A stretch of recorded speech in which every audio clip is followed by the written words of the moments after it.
merong diet na napatunayan na maganda para sa puso. Okay? Ito napatunayan ito. Ito yung DASH diet.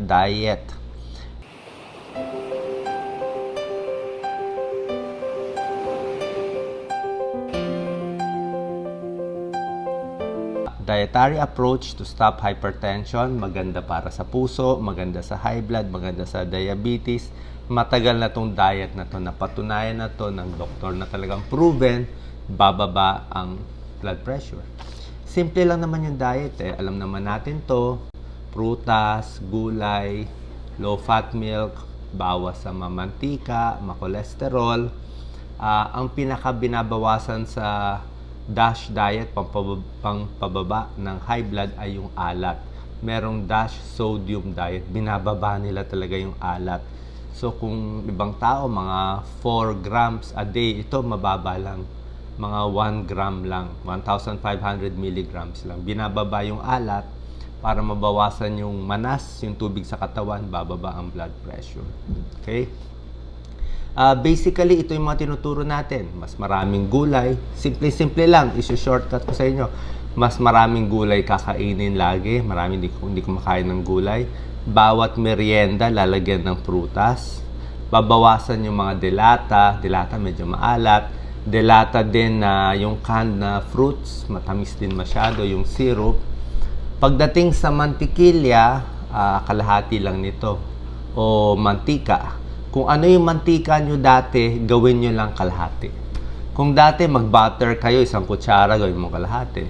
Kung dati nagmamantika kayo, 2 kutsara, gawin mo na lang 1 kutsara. Bawasan mo lang ng kalahati yung mantika. Pag gatas, pwedeng yogurt, low-fat milk. Pagdating sa karne, babawasan natin. Okay? Isa-isahin natin. Pakita ko muna yung picture para mas maintindihan nyo. Okay. So, ito po yung DASH diet na sinasabi. Ito yung mga healthy para sa puso.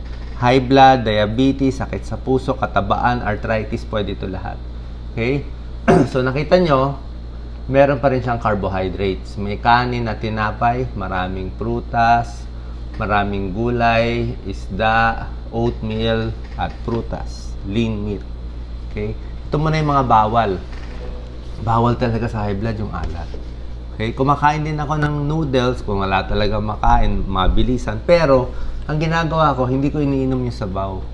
Yung sabaw ang delikado. Kaya nga, kung maglalagay kayo ng alat, kalahati lang. Kalahati lang ng pakete, kung ito yung pakete ng alat. Kalahati lang ilagay mo. Kahit yung tubig, bawasan mo. Huwag mo na inumin lahat to. Ha? Yung alat ang delikado. Yung alat na nagpapa-high blood. Bawasan mo na yung alat, bababa blood pressure mo. Yung noodles, sige, pwede mo kainin kung gusto mo. Okay? Pero may limit din.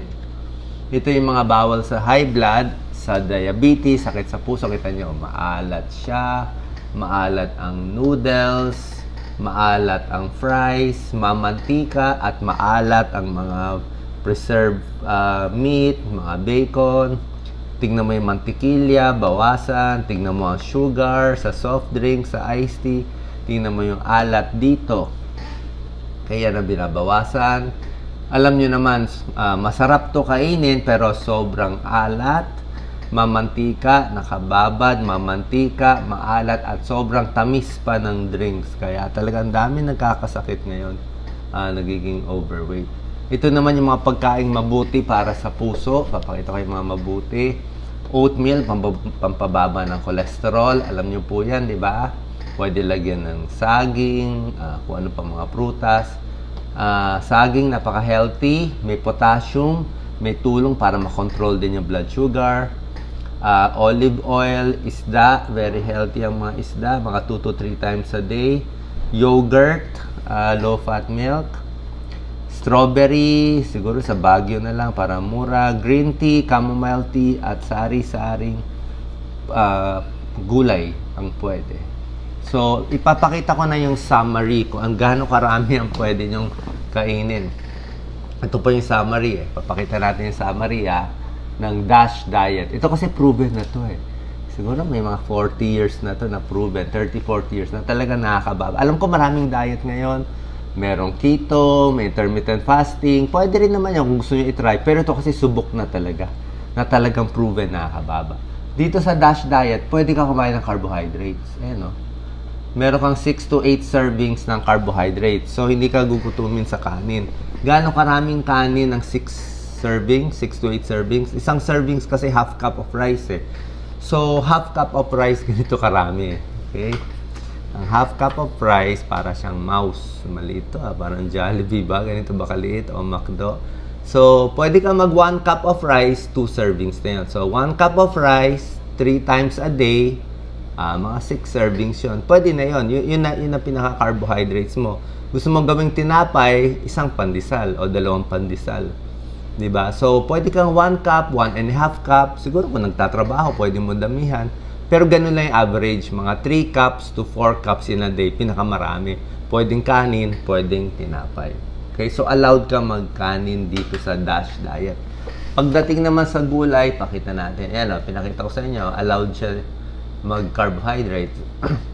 Yung gulay mo lang dadamihan mo. 4 to 5 servings.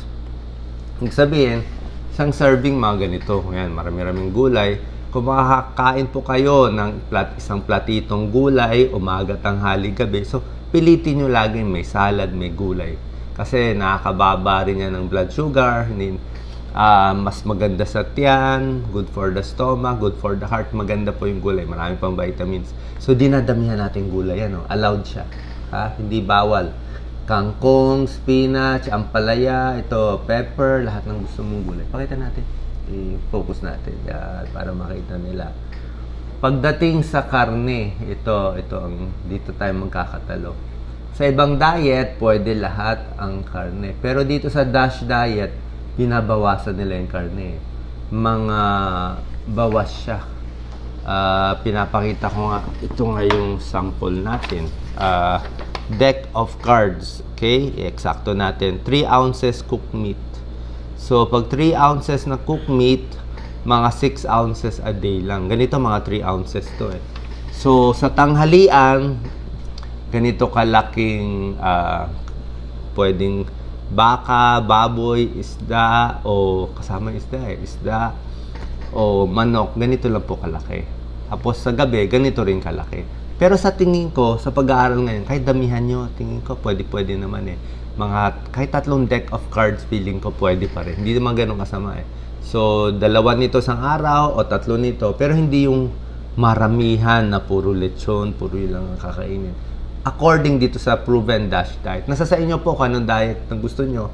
Pero ito kasi proven na pampapayat, pampababa ng blood pressure at maganda rin sa diabetes. So, medyo ingat sa dami ng karne at hindi kasama ang taba.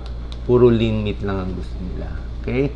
Pagdating sa mantika, ito kasi 2 tablespoons eh. 2 kutsara to. For a day, mga ganito lang karami. Kaya kung nilalagay nyo sa gulay nyo, sa pagkain nyo, medyo konti lang. Kung nagbabutter, nagbamargarine, konti din. Pinabawasan natin. Okay? Ang gulay, ganito karami. Tulad ng sinabi ko. At meron pa isa. CD. Kung kakain ng keso, di ba meron mga sliced cheese, mga ganito lang, isang slice. Malaki siya, malapad, pero manipis naman siya. So, pakita natin ulit ng diet. Okay? So, in summary, pwede siguro 1 cup, 1.5 cup, kanin o tinapay, gulay, dadamihan mo. Karne, pwede naman. Tama lang yung size, wag din sobra dami. Konti lang, itong mga sweets, konting-konti lang. Ayan, maliit lang yung portion. Tapos kung gusto mo gatas o dairy, low fat ang pipiliin. Pwede naman, basta low fat ang pipiliin. Okay? So yan po yung DASH diet na isang klaseng diet na ako mas sinusunod ko kasi to kahit may bagong pag-aaral. Yun naman ang common sense eh. Ang common sense talaga, yung alat, binabawasan. Talagang bawas dito sa alat. Okay? Number 1 yung alat, pampababa ng blood pressure. Second yung tamis. Alam nyo naman, sugar ang kalaban. Kaya lagi tinuturo ko sa inyo, tubig na lang. Okay? Tubig, tsaa, chamomile tea, green tea, pwede. Kung gusto nyo kape, pa konti-konti, huwag lang maraming sugar. Pero kung kaya bawasan, mas maganda. Kasi kape tsaka alak nakaka-dehydrate din. Eh. Tubig talaga ang pinakamaganda. Tapos bawas sa matamis, mamantika. Ito kasi proven na. I-research po ninyo. Lahat ng doktor alam to. DASH diet, dietary approach to stop hypertension. Proven. at sigurado na. Okay? Kung gusto niya ibang diet, hindi pa ganun katagal yung mga ibang diet. Hindi ko naman sinasabi huwag niyo gawin. Yung intermittent fasting, minsan nakakapayat din. Yung keto diet, nakakapayat. Pero hindi po siya pang matagalan. Hindi siya yung forever naka-keto kayo. Yung keto siguro, kung bata ka pa, 3 months, 6 months, baka kaya, papayat. Tapos noon, bawasan mo na, lagyan mo na konting carbohydrate. Ito kasi yung diet na pang matagalan eh. Sa Japanese, ganito rin naman yung diet, di ba? Sa Japan, yan ang mga taong mahaba ang buhay, di ba? Pinakamaraming over 100 years old sa Japan. Konti lang kumain, meron din silang kanin, di ba? May kanin, konting ulam lang, at laging bawas yung kinakain nila. Okay? So, sana po nakatulong to sa mga may high blood, diabetes, sakit sa puso, overweight, may arthritis. Try nyo po. Simple lang naman konting self-control. Salamat po.